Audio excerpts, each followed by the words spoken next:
এই হিরোর যে ফ্যান, এই হিরোকে যে ভালোবাসে মানুষজন, এটা হলে না গেলে বোঝা যায় না। রাজকুমার সিনেমা নিয়ে বোমা ফাটালেন উপস্থাপক শাহরিয়ার নাজিম জয়।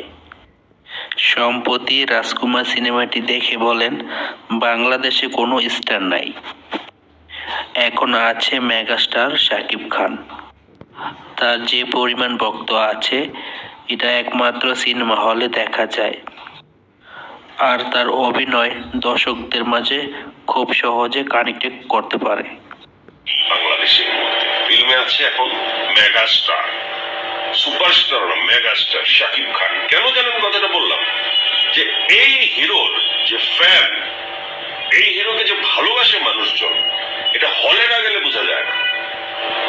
এবং এই হিরো এক্সপেরিয়েন্সড হতে হতে বাংলাদেশের সিনেমার এখন একমাত্র হিরোতে পরিণত হয়েছে, যে সিনেমার প্রতিটি ইঞ্চি ইঞ্চি ইঞ্চি ইঞ্চি দর্শকের সাথে কানেক্ট করে অভিনয় করে, প্রতিটি ইমোশন দর্শকের সাথে কানেক্টেড। এবং তাকে নিয়ে যে সিনেমা বানায় এই হিমেল আশরাফ, সে দর্শকের পালস বোঝে। শুধু সাকিবিয়ান না, দর্শক প্রতিটি জায়গায় কমিউনিকেট করতে পারে এমন একজন নির্মাতা হিমেল আশরাফ। অবশ্যই তোমরা আমার চ্যানেলটাকে একটা সাবস্ক্রাইব করে দিও, আর যারা করেছো তাদেরকে অসংখ্য ধন্যবাদ। আর চলো কিভাবে করতে হয় দেখে আসি। অবশ্যই তোমাদের হাতে টাচ করে এভাবে সাবস্ক্রাইব করে দিও। অসংখ্য ধন্যবাদ।